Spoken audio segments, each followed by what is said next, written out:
Hi everyone, this is Kristen with the Tech Reviewer, and if you just got the new 2024 iPad Pro 11-inch, you might be wondering whether to get the Apple Magic Keyboard as well. So I have it, and it's fantastic, no question about that, but it's going to cost you about 3 times as much as this one from ESR. So the ESR Rebound 360 keyboard case has much the same functionality as Apple's Magic Keyboard, but of course, much lower price. It even does some stuff that Apple's Magic Keyboard doesn't do. So there's definitely downsides, no question about that, but in this review we're going to look at both of these so you can figure out which one is the best choice for you. So starting off with looking at these two keyboard cases side by side, the Apple Magic Keyboard here on the right and ESR's Rebound 360 keyboard case on your left. So Apple Magic Keyboard case is definitely going to be smaller and cuter, no question about that. It can be smaller because it doesn't have to have an internal battery because it's able to get its power directly from your iPad via these little connectors over here.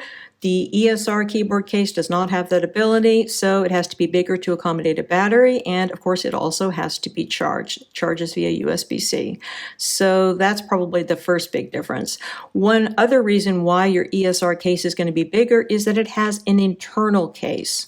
So I personally think that this is a really cool thing. It attaches magnetically, and the fact that you have that allows you to have more protection on your iPad. You don't have that with Apple's Magic Keyboard case. It has to be used with a naked iPad, and honestly, even though that's beautiful, it does make me a little bit nervous.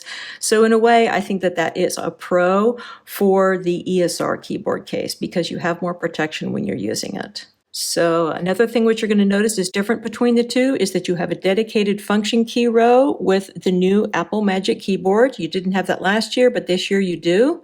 So you got function keys up there at the top, and sadly, you do not have that with the 11-inch version of this ESR case, although one of my viewers has just told me that you do with the 13-inch version of this case. So that's kind of cool. So other than that, I think that the next major difference you're going to see between the two is going to be viewing angle. Both of these have a very similar cantilever design. But what you're going to notice here is that with your Apple Magic Keyboard, you can have a greater angle of recline on here as opposed to the one from ESR. It's not a huge difference, but it is noticeable.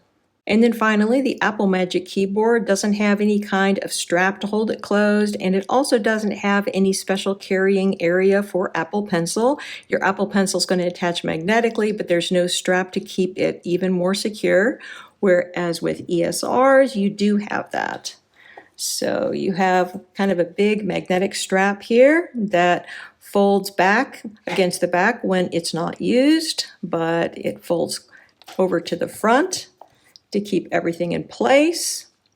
And you can put your Apple Pencil or other digital stylus underneath here, and then it's going to be able to charge and it will be secure in here. Both of these keyboard cases are going to use a similar method of attachment. They both have really strong magnets and they're really easy to attach your iPad to. So everything works great. Looking here from the side, Apple Magic Keyboard, everything is just beautiful here. You got a nice cantilever design and you have that nice extended angle here of recline. Loving the function keys.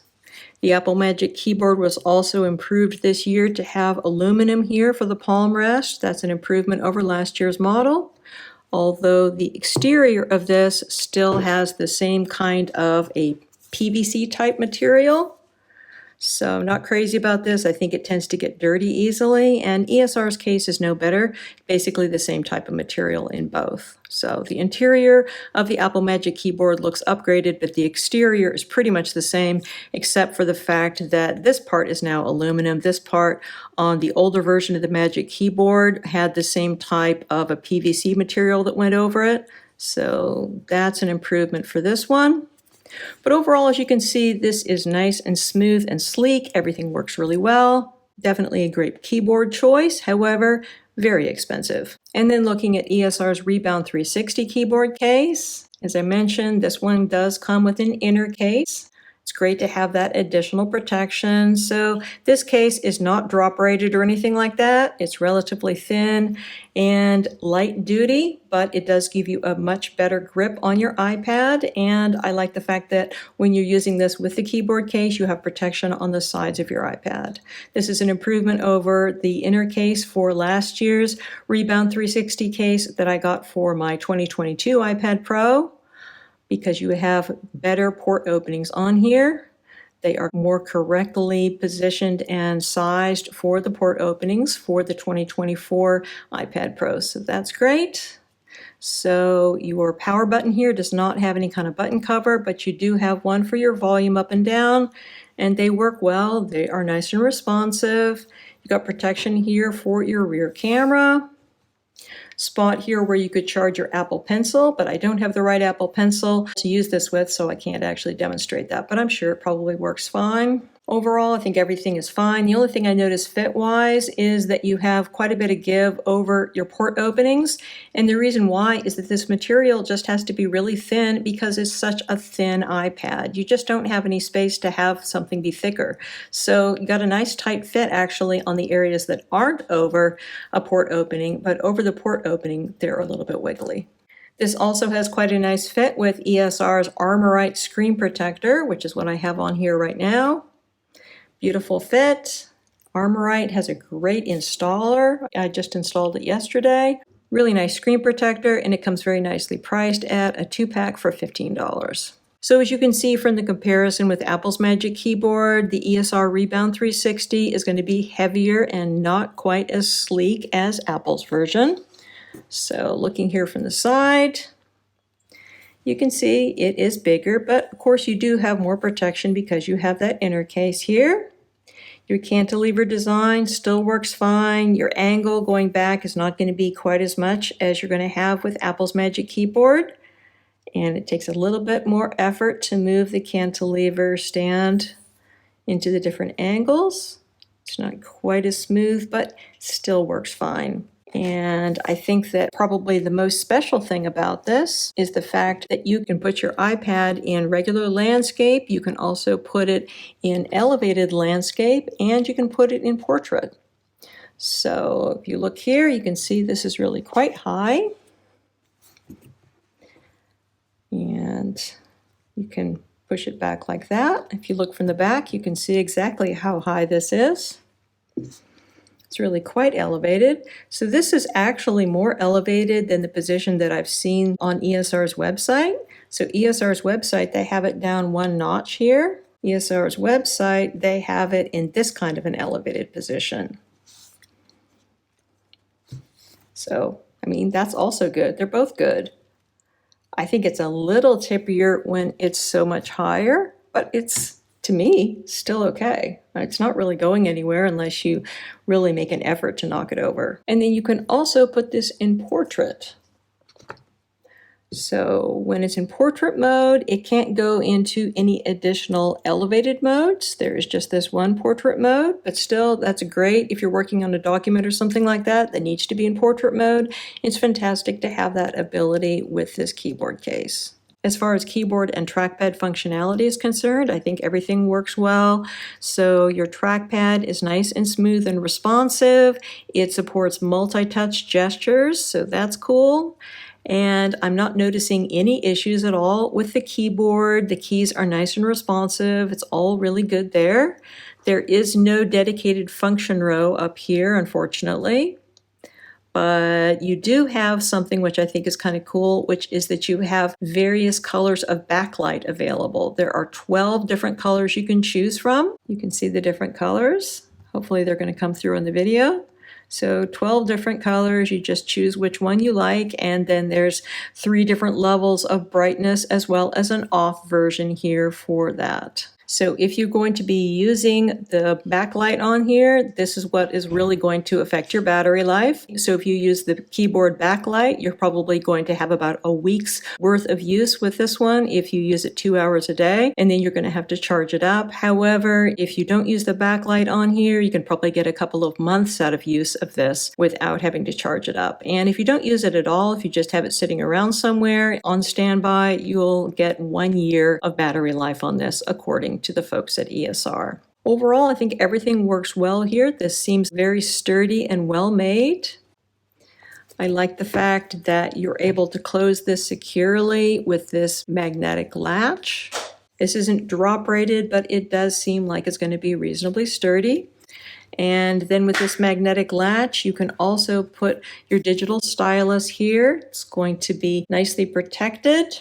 And it's also going to charge if it's the right kind of digital stylus, which this one is not. This one from ESR here is going to work with the 2024 iPad Pro, but it will not do wireless charging. You're going to have to charge this one via USB-C. Obviously, Apple wants you to use the brand new Apple Pencil with this one, but I just haven't bought that one. But you're going to have nice, secure storage at any rate, even if it's not going to charge there. So looking at these two cases again side by side, there's no question about the fact that the Apple Magic Keyboard is going to be smaller, lighter, and more convenient because it doesn't need to be charged. Got great cantilever action here, very smooth. This is going to fold into a very small form factor. Admittedly, you don't have any kind of protection for your iPad on the sides, and you don't have any kind of protective loop here that is going to hold your Apple Pencil or other digital stylus securely.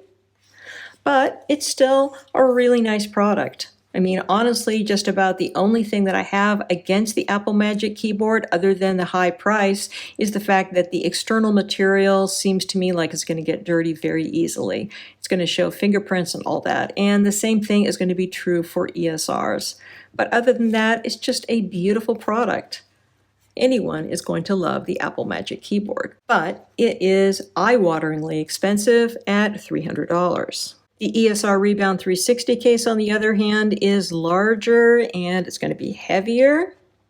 However, it does have some really cool features. Besides the low price, you also have the ability to put this at the various elevations that I was mentioning. And then you've got that lower elevation as well, where you could go one step lower.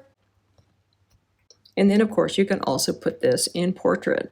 So if you're looking to purchase these products, the Apple Magic Keyboard is going to be available directly from Apple, and I'm sure you can get it off Amazon as well.